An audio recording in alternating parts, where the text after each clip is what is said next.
तीसरे राउंड में जहां से घनश्याम तिवारी जी ने अपनी बात खत्म की है वहीं से उठाती हूं कि क्या चुनावों के बाद विपक्षी नेताओं के जेल जाने का सिलसिला और भी तेज हो जाएगा अगर आपकी सरकार वापसी करती है तो? जेल जाने पे मैं बता देना चाहता हूं, केजरीवाल जी पहली बार जेल गए क्या?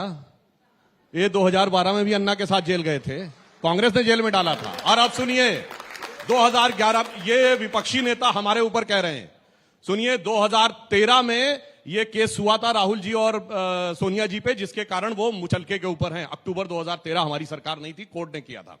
कनिमोझी और डीएमके के नेता ए राजा 2011 में जेल गए थे। पहली बात बता दूं, सब कोर्ट की वजह से गए थे, सरकार ने कुछ नहीं कहा। 2011 में जेल गए, हमारी सरकार नहीं थी। शिबू सोरेन 2010 में जेल गए, हमारी सरकार नहीं थी। सॉरी, सुरेश कालमाड़ी 2010 में जेल गए, हमारी सरकार नहीं थी। शिबू सोरेन 2006 में जेल गए, हमारी सरकार नहीं थी। मुलायम सिंह मायावती पे 2007 में केस हुआ, हमारी सरकार नहीं थी। मधु कोड़ा 2009 में जेल गए, हमारी सरकार नहीं थी। करुणानिधि 2000 में जेल गए, हमारी सरकार नहीं थी। लालू यादव 97 में जेल गए, हमारी सरकार नहीं थी। जयललिता 96 में जेल गई, हमारी सरकार नहीं थी। झारखंड मुक्ति मोर्चा रिश्वत कांड 1994 में हुआ, हमारी सरकार नहीं थी। सुनिए, और राजीव गांधी के ऊपर केस 1987 में हुआ, एफआईआर 1990 में हुआ, हमारी सरकार नहीं थी। भाई 30 साल से देख रहा हूं जेल से आने जाने का खेल, और अब कह रहे हैं। और सुनिए, मैं सिर्फ एक केस बता रहा हूं, अभी आपने सुप्रीम कोर्ट का जजमेंट सुना होगा ना, इसमें उसने कहा सांसद लोग अगर रिश्वत देकर वोट देंगे तो वो एग्जेम्प्टेड नहीं रहेंगे। 94 में झारखंड मुक्ति मोर्चा रिश्वत कांड में साबित हो गया था, उसी का कंटिन्यूएशन में। तो लोगों में फिल्मों में कहते हैं ना 20 बरस पहले की बात है, मैं कह रहा हूं 30 बरस पहले की बात है। तो ये भ्रष्टाचारी एक दूसरे से क्या कह रहे हैं? 30 साल पहले मुझे तुमसे प्यार था, जिया बेकरार था, और यही भ्रष्टाचार था, आज भी है और कल भी रहेगा।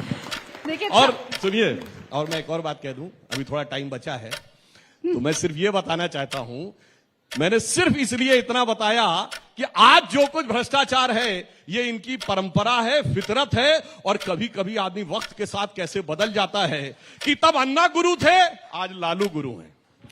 आप देखिए 6 सेकंड पहले अपना जवाब खत्म कर दिया है। अब आपके लिए 2 मिनट का जो मेरा सवाल है वो ये कि दिल्ली में विपक्ष आप पर आरोप लगाता है, बीजेपी आप पर आरोप लगाती है कि सारे अच्छे काम का क्रेडिट तो अरविंद केजरीवाल लेते हैं, लेकिन कुछ भी गलती हो जाए, कुछ भी कमी रह जाए तो या तो आप केंद्र सरकार पर उंगली उठाएंगे या कह देंगे तो एलजी साहब ने किया, हमारी तो गलती नहीं है।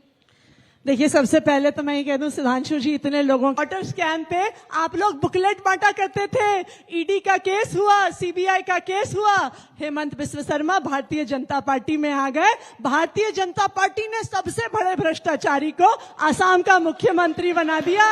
इनका भी नाम याद कर लीजिए, प्रफुल्ल पटेल जी। मुझे याद है पिछली बार मैं सुधांशु जी के साथ फेस ऑफ में थी, तब तक प्रफुल्ल पटेल जी इनकी पार्टी में नहीं आए थे, तो प्रफुल्ल पटेल जी की भी 70,000 करोड़ के भ्रष्टाचार की गाथा सुना रहे थे।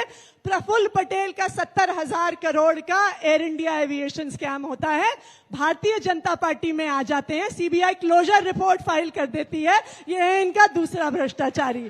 अजीत पवार, छगन भुजबल, शुभेंदु अधिकारी, आप अपने कुछ भ्रष्टाचारियों की लिस्ट आपको रोज छोटी करनी पड़ रही है। क्यों छोटी करनी पड़ रही है?